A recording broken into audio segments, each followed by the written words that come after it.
Hi guys, welcome back to our channel. I am back with our topic-wise current affairs. You know the drill. 16 topics individually cover करते हैं हम लोग topic wise. ठीक है. Very important. वैसे भी exams approaching है in around March. February edition की हम लोग बात कर रहे हैं. बिल्कुल अपडेटेड वर्जन है ये. ठीक है. बुक अवेलेबल है आपके नियर बाय बुक स्टोर्स पर है. Amazon, फ्लिपकार्ट सब जगह अवेलेबल है. इन केस आपको हार्ड कॉपी नहीं चाहिए तो इसका ई बुक वर्जन भी वेबसाइट पर अवेलेबल है, उसको चेक कर लेना. ठीक है. बेस्ट पार्ट इज इसमें नोट्स और एमसीक्यू दोनों अवेलेबल है एक साथ एक ही जगह पर, तो आपकी प्रिपरेशन और ज्यादा अच्छे से हो जाएगी. ठीक है. दोनों चीजें अलग है, इसलिए मैं हर बार बोलती हूँ कि दोनों चीजों को अलग से प्रॉपर पढ़ना, एमसीक्यूज और नोट्स को, क्योंकि दोनों चीजें अलग अलग हैं. इससे आपकी प्रिपरेशन ज्यादा बेटर हो जाएगी. स्टार्ट करेंगे इस टॉपिक के साथ. सबसे बेस्ट मुझे ये टॉपिक लगता है क्योंकि इसमें बिट्स एंड पीसेस बहुत सारे टॉपिक्स से कवर हो जाते हैं. That is miscellaneous. मतलब बोरिंग नहीं लगता क्योंकि इसमें बहुत सारे क्वेश्चंस हम लोग कवर करते हैं अलग अलग एरियाज के. ठीक है.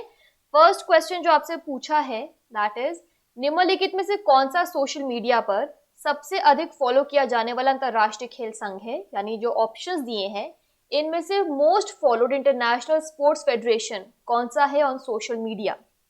ऑप्शंस आपके पास है international tekball federation, international automobile federation, basketball federation या फिर इंटरनेशनल क्रिकेट काउंसिल आईसीसी. ठीक है. आई थिंक आपको आंसर पता होगा क्योंकि हमने डेली करंट अफेयर में मैंने आपको पूरा डेटा बताया था वहां पे. Correct answer is option number D, ICC, international cricket council. अगर हम इनके फॉलोअर्स की बात करें तो इसके अराउंड 92.2 मिलियन फॉलोअर्स से भी ज्यादा है, जिसमें इंक्लूड किया गया है यूट्यूब, इंक्लूड किया गया है Instagram, TikTok, Twitter, Facebook.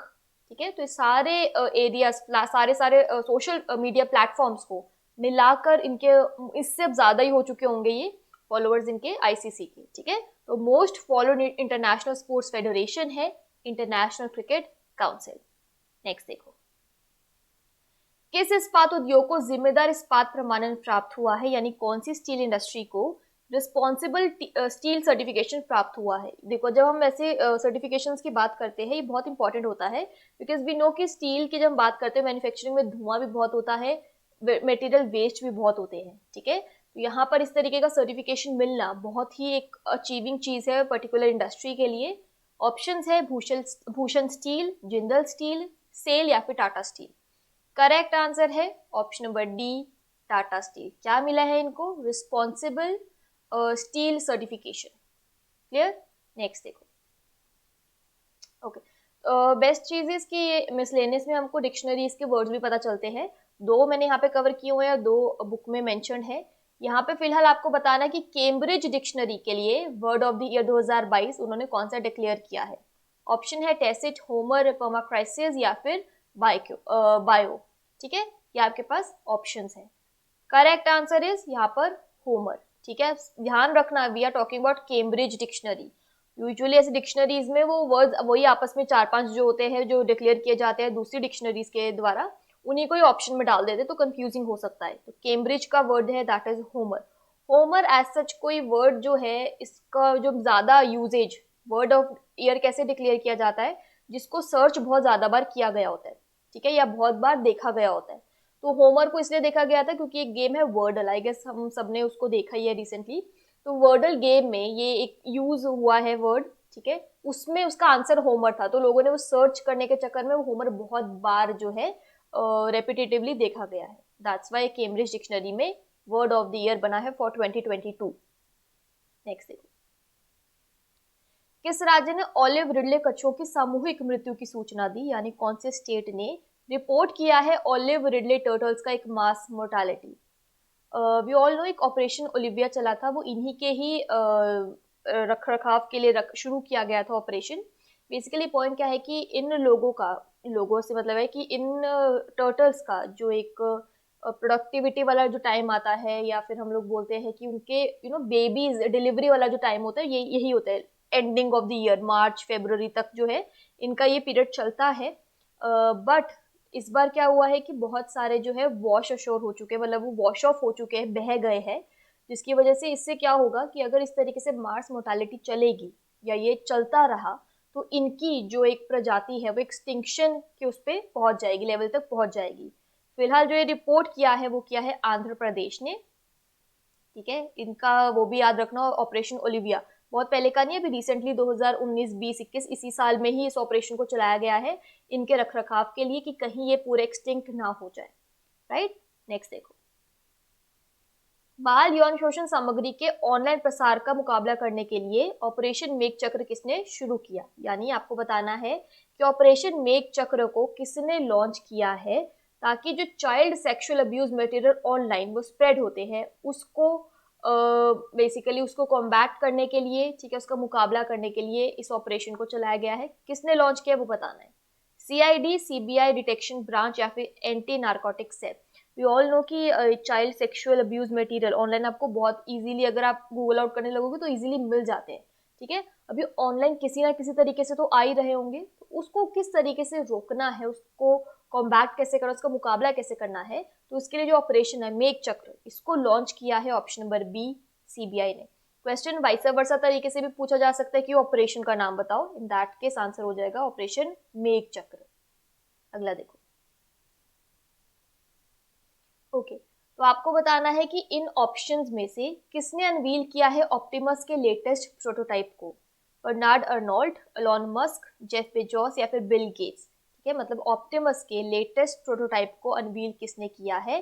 Correct answer यहाँ पर एलॉन मस्क, ठीक है। If you talk about Optimus, Optimus basically humanoid robots होते हैं, और अगर ह्यूमनॉइड रोबोट्स की बात करें, सिंपल चीज है कि वो क्या करते हैं कि ह्यूमन टास्क को जो है वो रिड्यूस करते हैं या उनको रिप्लेस कर देते हैं with the robotic thing. But somewhere हमारी कंट्री के लिए तो वो ज़्यादा हेल्पफुल है नहीं, क्योंकि हमारे पास वैसे भी पॉपुलेशन, अब तो हमने चाइना को भी एक्सीड करने में कोई कसर नहीं छोड़ी है। तो हमारे लिए इस तरीके की ह्यूमन मतलब रोबोटिक चीज़ें जो है, ह्यूमनॉइड रोबोट्स, उनका कोई यूज़ हमारी कंट्री के लिए तो फॉर नहीं है फॉर द टाइम बीइंग, क्योंकि हमारे पास इतनी पॉपुलेशन है कि काम खुद से किया जा सकता है। नेक्स्ट देखो, स्वदेश में विकसित विमानन ईंधन एवी गैस 100 LL का विकास किसने किया है। मतलब इंडिजीनियसली डेवलप्ड एविएशन फ्यूल है एवी गैस 100 LL, उसको किसने डेवलप किया है। गेल, भारत पेट्रोलियम, ONGC या फिर इंडियन ऑयल कॉरपोरेशन। ये आपके पास ऑप्शंस है। देखो, अगर इंडिजीनियसली डेवलप्ड है इसका मतलब पहले हम लोग कहीं और से इंपोर्ट किया करते होंगे। फॉर दिस हमारा जो करेक्ट आंसर है that is option number D, Indian Oil Corporation. As I said कि अब अगर इंडिजीनियसली डेवलप्ड है इसका मतलब पहले तक हम लोग इसे इंपोर्ट कर रहे थे, ठीक है। हम लोग इसको यूरोपियन कंट्री से इंपोर्ट करते थे। अब क्या है कि अगर इंडिजीनियसली डेवलप्ड हो जाएगा तो हमारे इंपोर्ट पे जो पैसा एक्सपेंडिचर हो रहा था वो भी रिड्यूस हो जाएगा। नेक्स्ट देखो, ओके सिमिलर क्वेश्चन है डिक्शनरी के हिसाब से। यूएस डिक्शनरी पब्लिशर मेरियम वेबस्टर के हिसाब से वर्ड ऑफ द ईयर कौन सा है। Gaslighting, homer, permacrisis, metaverse. As I said homer already देख चुके कैम्ब्रिज के वर्ड के लिए। 2 डिक्शनरीज की और है, इसमें नहीं है, वो नोट्स में मेंशन है। तो इससे क्या होगा कि ध्यान रखना, मैच कर लेना। यहाँ पर जो करेक्ट आंसर है according to Merriam Webster, correct answer is gas lighting. Gaslighting basically होता है कि हम लोग किसी को मिसलीड करें, मैं कुछ बताऊं जो कि मिसलीडिंग है क्योंकि उससे मुझे खुद को फायदा है, ठीक है, that is gas lighting. Mislead करना for my own advantage, that is gas lighting, ठीक है। अगला देखो,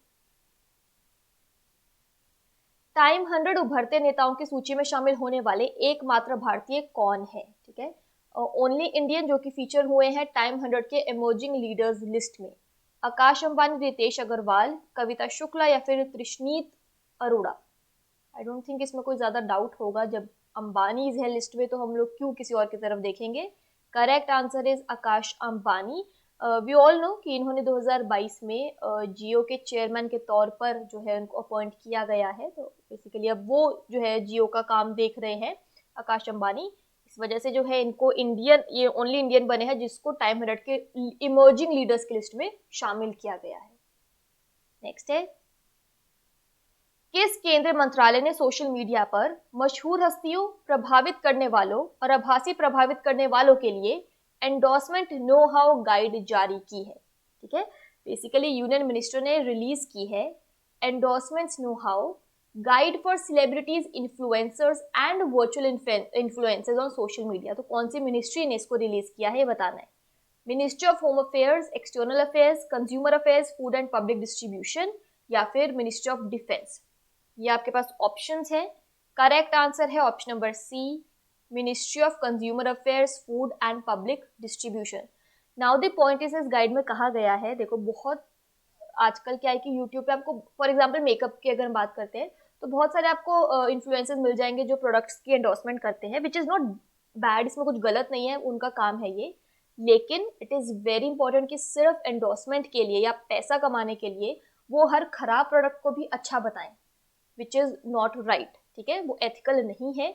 तो इस पर्टिकुलर गाइड में यही बताया गया है कि जो सेलिब्रिटीज, इन्फ्लुएंसर्स या वर्चुअल इन्फ्लुएंसर्स सोशल मीडिया पर अगर किसी तरीके की इंडोर्समेंट करते हैं, पहली चीज अब जो है ये एक मैंडेटरी चीज हो गया है। अगर आप यूट्यूब वीडियोस तरीके की देखते हो तो हमेशा ऊपर वो दिखाता है पेड कोलैबोरेशन, इस तरीके से ऊपर हेडिंग बनती है, ठीक है, वो आपको पहले ही बता देता है कि यहाँ पर इन्वॉल्व है, कि वो पेड कोलैबोरेशन में है इस टाइम पे। तो वहाँ पे पूरा आपको जो है एक क्लैरिटी मिल जाती है कि यहाँ पे थोड़ा सा वो बायस्ड हो सकते हैं, तो अपनी सोच से चलना, ये जो है इस पूरी गाइड में बताया गया है।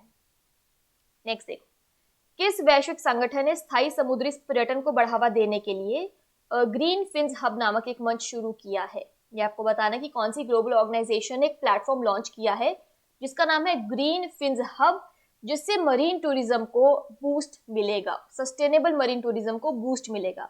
काफी चीजें उसने क्वेश्चन में बताई दी हैं आपको, प्लेटफॉर्म का नाम, उसका एक बेसिक काम क्या है, आपको वो ऑर्गेनाइजेशन का नाम बताना है, WTO, UNEP, यूनेस्को या फिर वर्ल्ड मेट्रोलॉजिकल ऑर्गेनाइजेशन।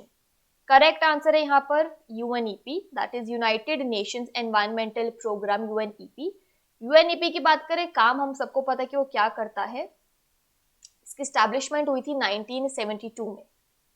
अगला देखो, शोध कंपनी हिंडनबर्ग ने किस भारतीय उद्योगपति पर अपनी शोध रिपोर्ट जारी की है? अभी तक हम लोग मिसलेनियस टॉपिक कर रहे हैं तो मैंने ये चीज बहुत बार रिपीट अब तक कर दी है ऑलरेडी कि गौतम अडानी पर, बेसिकली अडानी ग्रुप पर, ठीक है, एक रिपोर्ट जारी की है हिंडनबर्ग रिसर्च कंपनी ने, और उसमें उन्होंने काफी सारे खुलासे से किए हैं कि इनके पास जो पैसा है सब खराब तरीके से इन्होंने अर्न किया है। इन्होंने काफी चीजों को मतलब बेसिकली प्रूफ भी किया है, विद प्रूफ बेसिकली मेंशन किया है, प्रोवाइड किए हैं सारे के सारे डिटेल, ठीक है। तो आंसर आपको पता चली गया है, we are talking about Gautam Adani, ठीक है। तो रिसर्च कंपनी जो है हिंडनबर्ग, ये भी ध्यान रखना। बट अभी जो ये केस एग्जैक्टली है ये कोर्ट तक चला गया है, क्योंकि इस वजह से, इस रिपोर्ट की वजह से इनके शेयर्स में भी काफी उतार चढ़ाव देखने को मिला है। नेक्स्ट देखो, किस संगठन ने 2022 state of the education report for India artificial intelligence in education जारी किया है? रिपोर्ट का नाम है 2022 state of the education report for India artificial intelligence in education. इसको रिलीज कौन सी ऑर्गेनाइजेशन ने किया है ये बताना है। NITI Aayog, then you have World Bank, UNICEF and UNESCO. ये आपके पास ऑप्शंस है, करेक्ट आंसर बताना है, that is option number D, UNESCO. Report के नाम से आइडिया लग ही रहा है कि उसमें क्या बात बताई गई है कि एजुकेशन और AI ये दो ऐसी चीजें आजकल पैरेलल चल रही हैं। वैसे भी कोविड के बाद से सब कुछ work from home, study from home इस तरीके से हो गया है, तो दोनों चीजें जो है अब साइमल्टेनियसली चलती हैं। इनफैक्ट अगर हम लोग अब स्कूल्स में भी बात करते हैं तो आपके जो स्कूल्स भी हैं वो टेक स्कूल्स ज्यादा हो गए हैं, क्योंकि वहाँ पे जो है अब आपको पढ़ाई जो है पूरे विजुअल एड्स के साथ करवाई जाती है। पहले हम लोग बुक फॉर्म में करते थे, अब पूरा जो है वहाँ पे इस तरीके से सेंटर्स बना दिए स्कूल के विद इन, ऑडिटोरियम में पढ़ाई करवाई जाती है। तो इस वजह से जो है इस रिपोर्ट को रिलीज किया गया है, इस गाइड को रिलीज किया गया है, ठीक है, बाय यूनेस्को। नेक्स्ट देखो, नेक्स्ट है फॉर्च्यून इंडिया रिच लिस्ट 2022 के अनुसार कौन सा भारतीय सबसे अमीर व्यक्ति बन गया है? बट ये जो हम लोग लिस्ट की बात कर रहे थे, एक दो क्वेश्चन हम और देखेंगे ऐसे लिस्ट वाले, जहाँ पे आपको रिचेस्ट पर्सन का नाम बताना है। सब जगह गौतम अडानी है, लेकिन जो ये अब रिपोर्ट हिंडनबर्ग वाली जो रिपोर्ट है ये अभी रिसेंट आई है, ठीक है। तो अभी जो है थोड़ा सा काम हिल गया है, बट ये पहले की रिपोर्ट्स है। बट हम लोग क्योंकि पूरे एक साल का कवर कर रहे हैं, करेक्ट आंसर यहाँ पर गौतम अडानी है। जब नई लिस्ट आएगी विल नो दी अपडेटेड की क्या पोजिशनिंग है। For the time being Indian जो है जो लिस्ट में रिचेस्ट पर्सन बने हैं फॉर्च्यून इंडिया रिच लिस्ट 2022 के अनुसार, वो है गौतम अडानी। किस वित्तीय संस्था ने पेमेंट्स विजन 2025 दस्तावेज जारी किया है? यानी कौन सी फाइनेंशियल इंस्टीट्यूशन ने रिलीज किया है पेमेंट्स विजन 2025 डॉक्यूमेंट को, ठीक है। सेबी, आरबीआई, नीति आयोग, सिडबी। डायरेक्ट सा क्वेश्चन है, कोई ये नहीं पूछेगा इतनी गहराई में पॉइंट क्या है आपका, बेसिक जानो, बेसिक डिटेल जानो। एक दो पॉइंटर्स में जो है इसकी इंफॉर्मेशन मैंने इसी क्वेश्चन के नीचे दी हुई है बुक में, उसको जरूर पढ़ लेना। करेक्ट आंसर है यहाँ पर आरबीआई। डॉक्यूमेंट का नाम है पेमेंट्स विजन 2025। नेक्स्ट देखो, कौन सी कंपनी 26 जनवरी 2023 से रेल वायर पर आईपीटीवी सेवाएं शुरू करेगी? हो चुकी है वाला ये, क्योंकि जनवरी का निकल चुका पार्ट है ये। आईपीटीवी सर्विसेज जो है रेल वायर पर किसने लॉन्च किया, कौन सी कंपनी ने? Airtel, Reliance, Jio, RailTel. I think आपको इसका आंसर पता है। Correct answer is RailTel. ठीक है, हमने इनके रिगार्डिंग एक और क्वेश्चन भी किया हुआ है, नॉट इन दिस टॉपिक, किसी और टॉपिक में, उसको जरूर चेक करना। आईपीटीवी की अगर मैं बात करूं, टीवी से तो we all understand television, IP is your internet protocol. ठीक है, TV is your television only. ठीक है, नेक्स्ट देखो, किस वैश्विक संगठन ने 2022 ग्लोबल ट्रेंड्स रिपोर्ट जारी की है, ये बताना है। आईएलओ, डब्ल्यूटीओ, यूएनएचसीआर या फिर यूनेस्को। सिंपल क्वेश्चन है, रिपोर्ट की डॉक्यूमेंट सब आपको सिर्फ ध्यान रखना है, बेसिक एंड किसने रिलीज की है। डॉक्यूमेंट रिपोर्ट का नाम है 2022 ग्लोबल ट्रेंड्स रिपोर्ट। जारी किसने की है? Correct answer is UNHCR. Basic question है। नेक्स्ट देखो, विश्व का सबसे बड़ा मंदिर वैदिक तारामंडल का मंदिर किस राज्य में खोला जाएगा? खोला जाएगा ही अभी है, क्योंकि ये अराउंड जुलाई अगस्त 2023 तक का इसका सीन है खुलने का। बट टेम्पल ऑफ वैदिक प्लेनेटेरियम, इस वर्ल्ड के लार्जेस्ट टेम्पल को कौन सी स्टेट में ओपन किया जाएगा? यूपी, मध्य प्रदेश, ओडिशा या फिर वेस्ट बंगाल। करेक्ट आंसर है वेस्ट बंगाल। मैंने आपको बता ही दिया है कि इसका ओपनिंग का जो पूरा सिनारियो है वो अराउंड जुलाई अगस्त के करीब है, but for now correct answer is West Bengal. किस झाड़ी को वन्यजीव संरक्षण अधिनियम 1972 के संरक्षित पौधों के रूप में सूचीबद्ध किया गया है? यानी जो ये ऑप्शन है उसमें एक ऐसा श्रब है जिसको लिस्ट किया गया है प्रोटेक्टेड प्लांट के तौर पर वाइल्ड लाइफ प्रोटेक्शन एक्ट 1972 में। ठीक है, ऑप्शंस आपके सामने हैं, Neelakurinji, then you have alder leaved service berry, then you have Andromeda या फिर बनाना श्रब। ये आपके पास ऑप्शंस है। आई थिंक आपको आंसर पता होगा, क्योंकि मैंने आपको ये शब्द दिखता कैसा है, मैंने आपको उसकी इमेज दिखाई थी डेली करंट अफेयर में। ठीक है, यहाँ पर जो आपका करेक्ट आंसर है that is option number A, Neelakurinji. अगर आप देखो कुछ भी ऐसे प्रोटेक्टेड उसमें लिस्ट में शामिल किया जाता है, तो अगर उसको मिसलीड किया जाए या उसको उसका यूजेज किया जाए जो कि अब प्रोहिबिटेड हो चुका होता है, क्योंकि अब वो लिस्ट में या किसी एक्ट के अंडर आ चुका होता है, तो वहां पे आपको इसके जुर्माना भी होता है, आपको सजा भी होती है। तो अगर इस केस में बात करें तो अगर किसी को भी पाया जाता है कि वो इस पर्टिकुलर श्रब को तोड़ रहा है, खराब कर रहा है, इसको आप अब उगा भी नहीं सकते हो खुद से। ठीक है, वैसे भी इसका एक टाइम जोन है, इसको उगने में दोबारा बढ़ने में आई थिंक अराउंड 12 या पता नहीं 20 साल ऐसा कुछ इसका टाइम जोन है जिसमें दोबारा से उगता है, बढ़ता है। ठीक है, तो ये जो नीलकुरिंजी है, अगर किसी को भी पाया जाता है कि इसको तोड़ रहा है, खराब कर रहा है, तो उसको 25,000 रुपए का जुर्माना और 3 साल तक की सजा हो सकती है। ठीक है, और आप इसको उगा भी नहीं सकते हो। नेक्स्ट देखो, किस पूर्वोत्तर राज्य को 100 से अधिक वर्षों के अंतराल के बाद अपना दूसरा रेलवे स्टेशन मिला है? आई नो आपको इसका आंसर पता है। ऑप्शन है त्रिपुरा, नागालैंड, सिक्किम, मेघालय। क्योंकि ये चीज बहुत ही हटके है कि इमेजिन 100 साल के बाद आपको दूसरा रेलवे स्टेशन मिला है। Correct answer is Nagaland, option number B. Next देखो, कौन सा भारतीय अभिनेता एशिया में सबसे अमीर और दुनिया भर में चौथा सबसे अमीर व्यक्ति बन गया है? ये बताना है। इंडियन एक्टर की बात हो रही है, आमिर खान, शाहरुख खान, अमिताभ बच्चन या फिर अक्षय कुमार। पैसों के मामले में, एक रेपुटेशन के मामले में, I don't think nobody can beat him. Correct answer is option number B, Shahrukh Khan. ठीक है, तो ये एक्टर के तौर पर एशिया के रिचेस्ट और overall world wide 4th richest बन चुके हैं। ठीक है, नेक्स्ट देखो, ब्लूमबर्ग बिलियनेयर्स इंडेक्स के अनुसार कौन सा भारतीय दुनिया का तीसरा सबसे अमीर व्यक्ति बन गया है? ठीक है, तो ब्लूमबर्ग बिलियनेयर्स इंडेक्स की जो रिपोर्ट आती है, इंडेक्स आता है, उसके हिसाब से कौन सा इंडियन है वो वर्ल्ड में 3rd रिचेस्ट पर्सन बन गया है, ये आपको बताना है। Azim Premji, Gautam Adani, Mukesh Ambani, Ratan Tata. As I said you earlier also कि अभी जो है फिलहाल के लिए करेक्ट आंसर, क्योंकि रिपोर्ट्स तो पिछले साल की हैं, गौतम अडानी यहाँ पे करेक्ट है, बट हम इसका अपडेटेड वो देखेंगे सून। किस राज्य ने दही हांडी को एक साहसिक अधिकारी खेल का दर्जा दिया है? ऑप्शंस है मध्य प्रदेश, ओडिशा, महाराष्ट्र या फिर गुजरात। महाराष्ट्र यहाँ पे बिल्कुल करेक्ट है। दही हांडी सबको समझ में आता है, हम लोग इसको जन्माष्टमी के त्योहार पर जो है इसको मनाते हैं। बेसिकली वो पिरामिड जैसा बनता है और फिर कोई टॉप पे चढ़ता है और उसको तोड़ने की कोशिश करता है। ये एडवेंचरस ऑफिशियल स्पोर्ट इसको अनाउंस किया गया है, विच इज वेरी इंपॉर्टेंट। इसका स्टेटस इसको मिला इज वेरी इंपॉर्टेंट, क्योंकि बहुत सारे जो ग्वाले जिनको बोलते हैं वो चढ़ते हैं, तोड़ते हैं, कभी कभी उनको खुद को भी चोट लग जाती है, तो इसलिए एक एडवेंचर ऑफिशियल स्पोर्ट इसको स्टेटस इसका दिया गया है। नेक्स्ट देखो, किस कंपनी ने चाइल्ड सेफ्टी टूल किट और cyber security upskilling program launch किया है? ये बताना है। Google, Microsoft, Apple, Facebook. देखो, hence the name secure upskilling program, क्योंकि बहुत सारे साइबर क्राइम में लोग इन्वॉल्व हो जाते हैं, फंस जाते हैं, तो इसके रिगार्डिंग लोगों को अपस्किल करना, अपग्रेड करना, उनकी नॉलेज बढ़ाना इज वेरी इंपॉर्टेंट। ठीक है, उस थॉट प्रोसेस से इसको लॉन्च किया गया है। कौन सी कंपनी ने किया है ये बताना है। Correct answer is Google. ठीक है, तो साइबर सिक्योरिटी, साइबर क्राइम से बचने के लिए अपस्किल होना, अपग्रेड होना इज वेरी इंपॉर्टेंट। नेक्स्ट देखो, किस देश ने दुनिया की पहली हाइड्रोजन से चलने वाली यात्री ट्रेनों कोरेडिया आइलैंड को लॉन्च किया है? कौन सी कंट्री ने लॉन्च किया है वर्ल्ड के पहले fleet of hydrogen powered passenger train Coradia island को? India, Russia, Germany, Japan.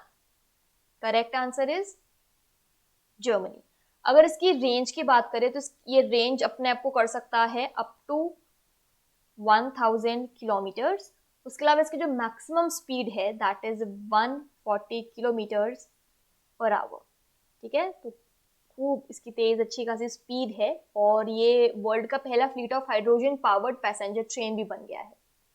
Next देखो, भारतीय स्टेट बैंक ने किस शहर में स्टार्टअप्स के लिए अपनी पहली समर्पित शाखा शुरू की है? देखो, वैसे तो अब हमने रिसेंटली करंट अफेयर में क्वेश्चन किया था कि इसकी थर्ड ब्रांच भी खुल चुकी है, ठीक है, किसी एक सिटी में, बट हमारे लिए इंपॉर्टेंट क्या रहता है कि फर्स्ट, क्योंकि वो 2022 में ही अभी बहुत ही लेटेस्ट थी, तो इसलिए फर्स्ट हमारे लिए बहुत इंपॉर्टेंट है टू नो।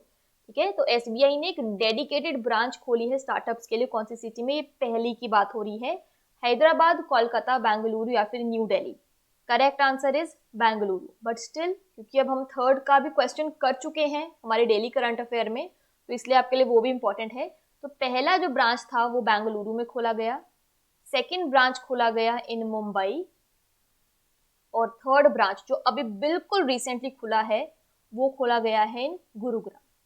ठीक है, नेक्स्ट देखो, किसानों की मदद के लिए किस बैंक ने warehousing development regulatory authority के साथ समझौता ज्ञापन पर हस्ताक्षर किए हैं? यानी कौन से बैंक ने एक मेमोरेंडम ऑफ अंडरस्टैंडिंग एमओयू को साइन किया है warehousing development regulatory authority के साथ, ताकि फार्मर्स को हेल्प आउट किया जा सके? एसबीआई, एचडीएफसी बैंक, पीएनबी या फिर एक्सिस बैंक। करेक्ट आंसर है state bank of India, SBI, option number A. अगर इस एमओयू की बात करें तो इसमें पॉइंट ये है, फार्मर्स की मदद हम लोग कैसे कर सकते हैं कि अगर उनको पैसों की रिक्वायरमेंट है तो वहां पर उनको लो इंटरेस्ट रेट पर लोन्स प्रोवाइड किए जाए, उसमें मदद करने के लिए। यही थॉट प्रोसेस इस पर्टिकुलर एमओयू के पीछे है, ताकि फार्मर्स को लो रेट ऑफ इंटरेस्ट पर लोन्स प्रोवाइड करवाए जा सके। नेक्स्ट देखो,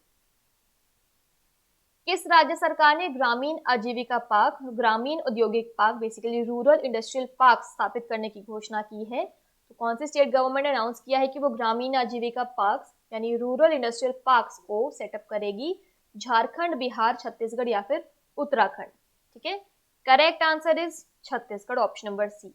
अगर यहाँ पे बात की जाए रूरल इंडस्ट्रियल पार्क्स की यानी ग्रामीण आजीविका पार्क्स की, तो इसका पॉइंट ये है कि रूरल इकोनॉमी उसको स्ट्रेंथन करना, ऑल्सो स्ट्रेंथन करने के बाद वहां पे गौथान्स बनाना, गौथान्स एज इन जो कैटल शेड्स होते हैं,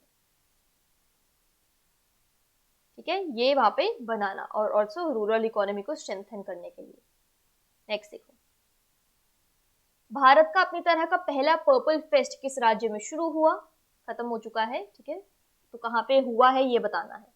उत्तराखंड, गोवा, हिमाचल प्रदेश, राजस्थान। देखो, वैसे भी जब हम लोग फेस्ट्स की बात करते हैं तो एक जगह का ध्यान हमेशा आता है, that is Goa. Correct answer is यहाँ पर गोवा। देखो मैंने पहले भी आपको एक चीज एक्सप्लेन की है कि हम लोग यूजुअली कलर्स को एक पर्टिकुलर चीज के साथ एसोसिएट करते हैं। फॉर एग्जाम्पल अगर आप हॉस्पिटल्स में जाते हो तो वहाँ पे डस्टबिन्स बने होते हैं कि यहाँ पे रेड होते हैं, ब्लैक होते हैं, कि वो जिस तरीके का सामान, उसकी क्या क्या फीचर्स है, कैटेगरी है, वो उस हिसाब से उस पर्टिकुलर रंग के डस्टबिन में सामान, अपना यूज्ड सामान फेंकते हैं। सेम तरीके से हमारे घर में भी वो ब्लू और ग्रीन के हिसाब से डस्टबिन आते हैं कि गीला और सूखा कचरा अलग अलग करो। तो मतलब एक कलर को डिपिक्ट किया गया है उस पर्टिकुलर टाइप ऑफ चीज के साथ। सेम तरीके से पर्पल फेस्ट को डिपिक्ट किया गया है या वो एसोसिएट होता है विद डिसेबल्ड पीपल। तो इस फेस्ट में जो दिव्यांग जन होते हैं, डिसेबल्ड लोग होते हैं, उनके टैलेंट्स को शोकेस करने की कोशिश की गई है और इसी थॉट प्रोसेस से इस फेस्ट को ऑर्गेनाइज किया गया था गोवा में, और ये इंडिया में अपनी तरह का पहला फेस्ट था। नेक्स्ट देखो, भारत सरकार ने किस वर्ष तक देश से काला आजार को खत्म करने का लक्ष्य रखा है? अभी तक खत्म करने की कोशिश है, दैट इज 2023 तक। ठीक है, 2023 तक इस पर्टिकुलर काला आजार को एलिमिनेट करने का टारगेट रखा गया है। लेट्स सी 2023 के एंड तक कि क्या हम उसको अचीव कर पाते हैं या नहीं। नेक्स्ट देखो, संयुक्त राष्ट्र ने डैश को मानव अधिकार घोषित किया है, यानी यूएन ने डिक्लेयर किया है। इनमें से कौन से ऑप्शन को as a human right? Simple basic question, clean water, healthy environment, safe work place या फिर hygienic food. We all know अभी आजकल हम लोग बहुत ज्यादा क्लाइमेट की बात कर रहे हैं, क्लाइमेट चेंज की बात कर रहे हैं, हमारे पर्यावरण की बात कर रहे हैं, यानी एनवायरनमेंट की बात कर रहे हैं। Correct answer is healthy environment. Rishabh Pant को किस राज्य का ब्रांड एम्बेसडर नियुक्त किया गया है? Bihar, Uttar Pradesh, Uttarakhand, Madhya Pradesh. But we got a new brand ambassador for this particular state. फिलहाल यहाँ पे इस क्वेश्चन के हिसाब से correct answer is Uttarakhand. Prasoon Joshi को उत्तराखंड का ब्रांड एम्बेसडर बना दिया गया है। ठीक है, तो इस पर फिर भी अब क्वेश्चन आया है तो भूलना मत, ऋषभ पंत को उत्तराखंड का ब्रांड एम्बेसडर बनाया गया है। नेक्स्ट देखो, किस देश ने पंजाबी को पब्लिक स्कूलों में पढ़ाने के लिए शामिल किया है? Germany, Canada, England, Australia.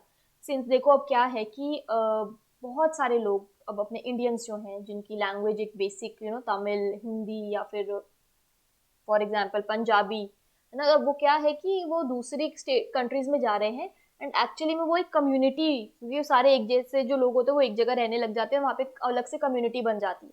Same thought process से अब पंजाबी को इंक्लूड किया जाएगा पब्लिक स्कूल्स में। कहाँ पर? Correct answer is Australia. ठीक है, तो वहाँ पे पंजाबी को एज अ सब्जेक्ट अब पढ़ाया जाएगा, जो भी पढ़ना चाहते हैं उनके लिए। ठीक है, नेक्स्ट देखो,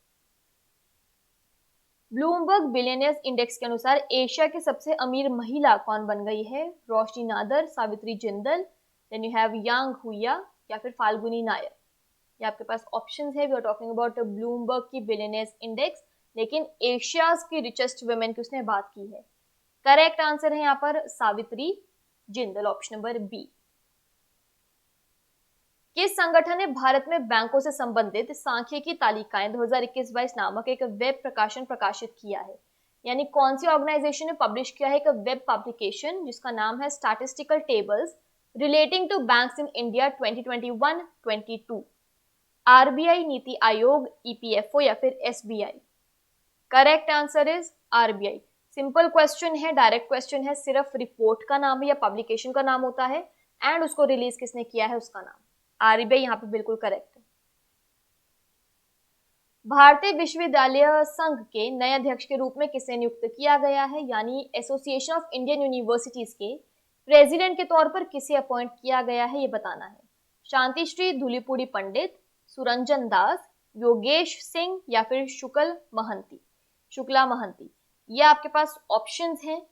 आपको बताना है कि एसोसिएशन ऑफ इंडियन यूनिवर्सिटीज का प्रेसिडेंट किसे अपॉइंट किया गया है।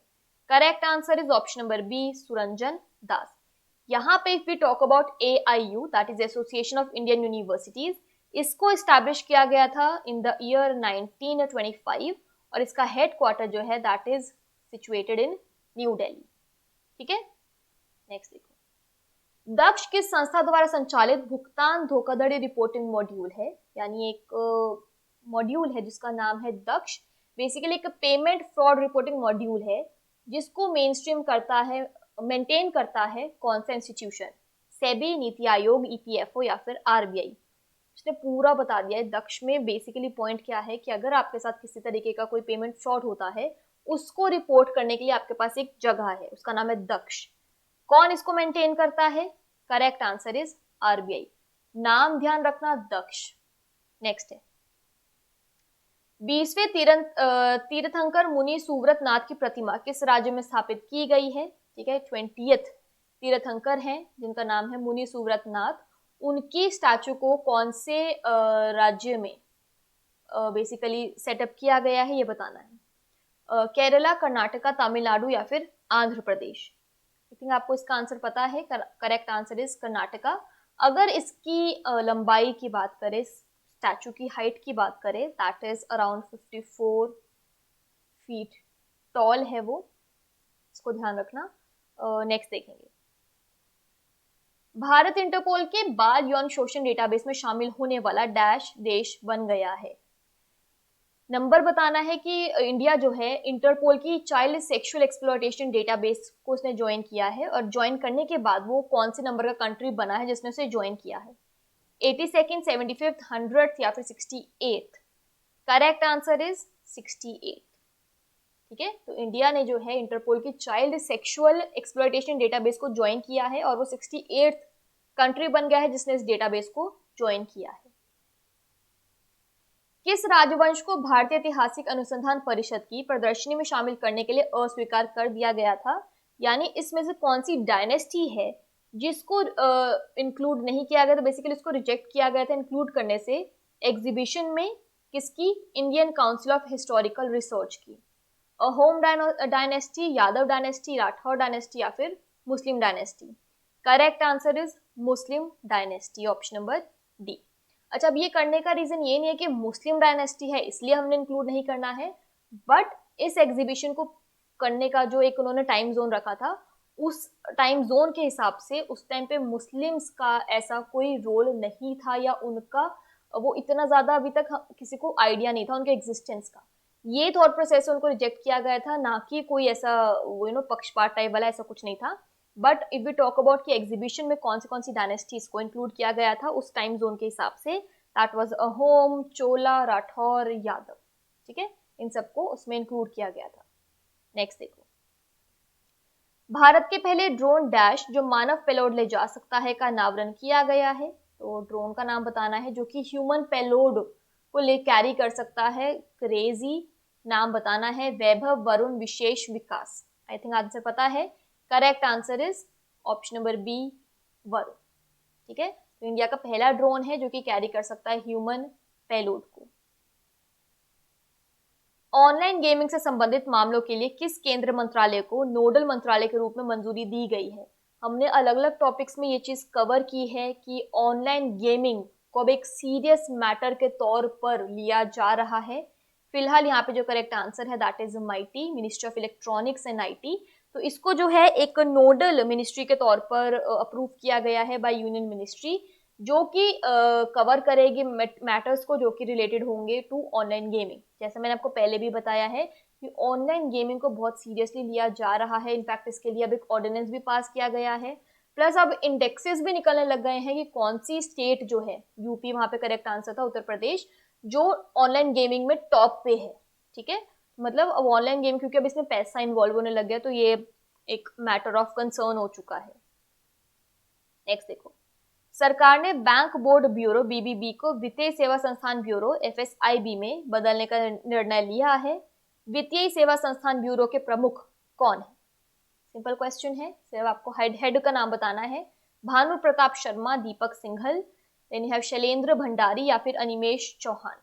ठीक है, आपको बताना है कि FSIB के हेड कौन बने हैं जिसको कन्वर्ट किया गया है from BBB, banks board bureau.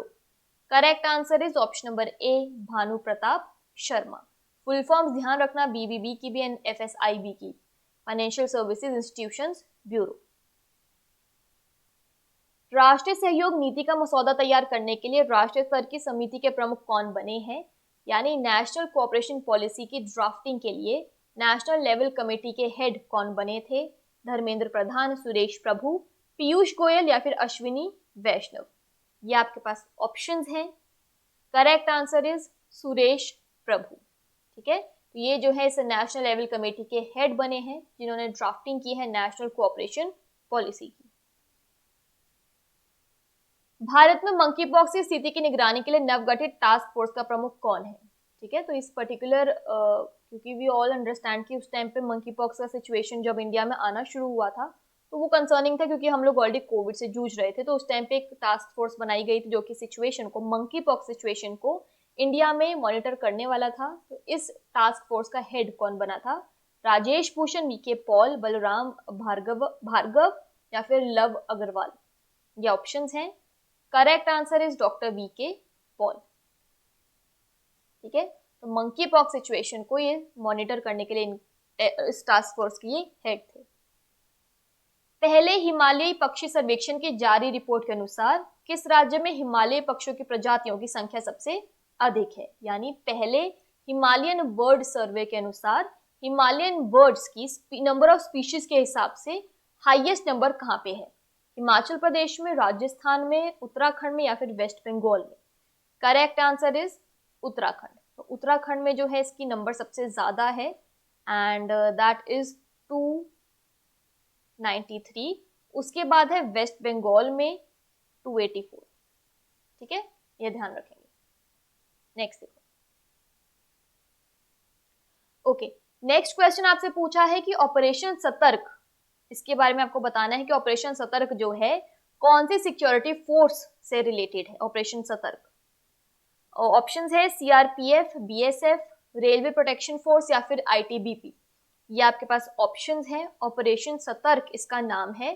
Correct answer is option number C, railway protection force. Basically इसमें पॉइंट क्या है ऑपरेशन सतर्क में कि रेलवेज जो है उसको हम लोग एक मोड ऑफ ट्रांसपोर्टेशन के तौर पे यूज करते हैं और इस वजह से काफी ज्यादा जो डीलिंग है, चाहे वो ड्रग्स का हो, चाहे वो मनी लॉन्ड्रिंग वाला जो इधर उधर पैसा करना है, इन सब के लिए रेलवेज जो एक सेफ मोड माना जाता है ऑफ ट्रांसपोर्टेशन, क्योंकि चेकिंग आपको पता है कि वहां पे कंपैरेटिवली कम होती है। ठीक है, तो इन दैट केस ऑपरेशन को शुरू किया गया है और वो कौन से फोर्स से रिलेटेड है? आरपीएफ से, that is railway protection force. Okay, दुनिया की सबसे बड़ी आर्द्रभूमि जिसे पेंटानल के नाम से जाना जाता है कि ढहने का खतरा है, आर्द्रभूमि दक्षिण अमेरिका में किस देश में स्थित है? करेक्ट आंसर इज यहाँ पे ऑल ऑफ द अबव, यानी बोलीविया, ब्राजील और पराग्वे।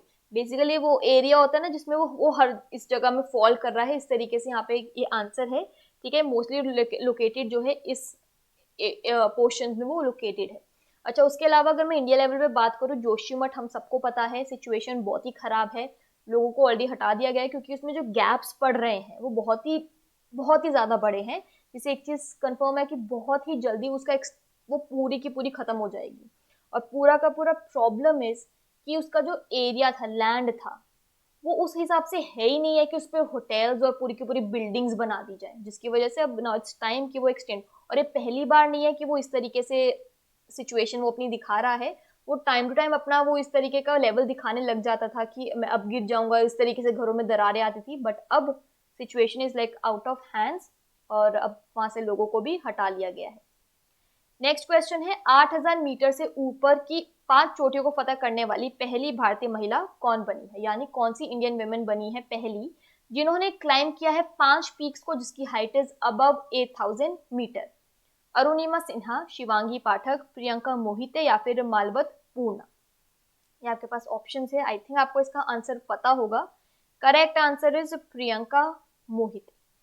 ठीक है, तो इन्होंने जो है 5 पीक्स को कवर किया है जिसकी height is above 8000 meter, which includes Kanchenjunga, Annapurna, of course Everest, Lhotse और मकालू।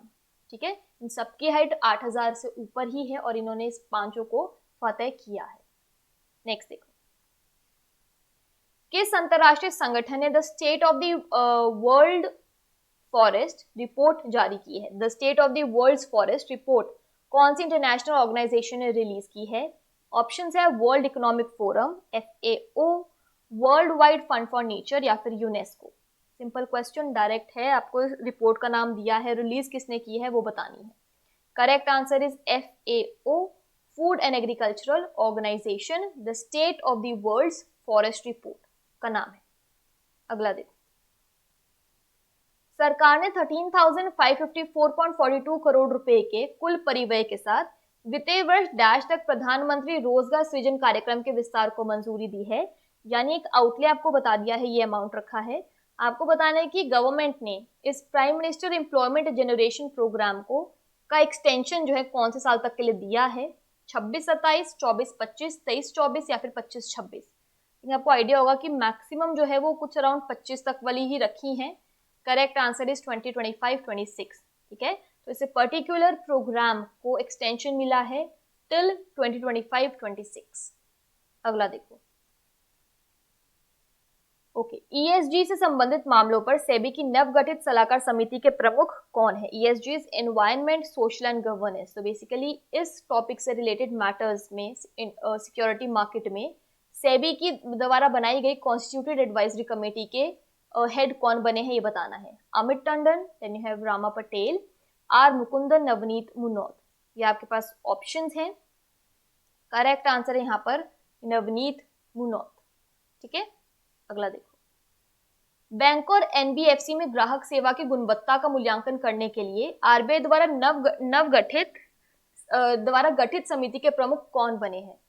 बहुत सारी कमेटीज विद इन बनती रहती हैं, फिर वो डिसॉल्व भी हो जाती हैं, बट क्योंकि हम नए उनकी बात कर रहे हैं तो किसको बनाया गया है? आरबीआई द्वारा जो सेटअप की गई है एक कमेटी जिसमें इवैल्यूएट किया जाएगा कस्टमर सर्विस क्वालिटी को बैंक्स और एनबीएफसीज में। ठीक है, तो उस कमेटी के हेड कौन बने? और ये थोड़ा सा इंपॉर्टेंट है क्योंकि एट दी एंड अगर आपका कस्टमर इज नॉट हैप्पी, उसको क्या सर्विसेज प्रोवाइड की जा रही है वो आरबीआई को ही नहीं पता होएगा, तो फिर व्हाट्स द पॉइंट, है ना। तो यहाँ पर जिसको हेड बनाया गया है, करेक्ट आंसर इज बीपी कानून को। This is important question. Next देखो। केंद्रीय शिक्षा मंत्री धर्मेंद्र प्रधान ने छात्रों को भविष्य के लिए तैयार करने के लिए कौन से स्कूल स्थापित करने की घोषणा की है? यानी यूनियन एजुकेशन मिनिस्टर जो है धर्मेंद्र प्रधान, उन्होंने अनाउंस किया है कि बच्चों को फ्यूचर के लिए प्रिपेयर करने के लिए कौन से स्कूल्स को सेटअप करेंगे। Kalam schools, PM Siddhi schools, PM Shri schools या फिर PM care schools. Correct answer is PM Shri schools, option number C. अब श्री जो है यहाँ पर इसका मतलब है पीएम, तो आपको पता चली गया, तो आगे से ही है PM schools for rising India. ठीक है, ये इसकी फुल फॉर्म हिस्ट्री की आ रहा है तो यही है, आपको पता चली गया राइजिंग इंडिया। तो ये जो एसएच है इसमें एस स्कूल से है और यहाँ पे एच को इस तरीके से किया गया है। अगर आप proper full form Google out करोगे तो इस तरीके से लिखा हुआ है। ठीक है, बेसिकली फ्यूचर के लिए बच्चों को प्रिपेयर करने के लिए पीएम श्री स्कूल्स को सेटअप करने का अनाउंसमेंट किया गया था। नेक्स्ट है, विश्व की पहली फिशिंग कैट गणना किस राज्य में की गई है? डिफरेंट चीज है, वर्ल्ड में पहली बार किसी ने फिशिंग कैट सेंसस की है, कौन से स्टेट में? तमिलनाडु, मध्य प्रदेश, वेस्ट बंगाल या फिर ओडिशा। सिंपल सा क्वेश्चन, डायरेक्ट सा क्वेश्चन है, लेकिन इंपॉर्टेंट है क्योंकि वर्ल्ड वाइड पहला कोई ऐसी इस तरीके की सेंसस की गई है। Correct answer is Odisha. तो इस पर्टिकुलर मिसलेनियस टॉपिक के लिए हमारा लास्ट क्वेश्चन था। सबसे अमेजिंग होता है क्योंकि यहाँ पे एक जैसा टॉपिक कभी नहीं होता है, अलग अलग चीजों को कवर किया जाता है, which is a good thing. ठीक है, तो सेशन को वाइंड अप करेंगे, कोई डाउट होगा वेबसाइट पर चेक कर सकते हैं। Thank you so much, I will see you in my next session.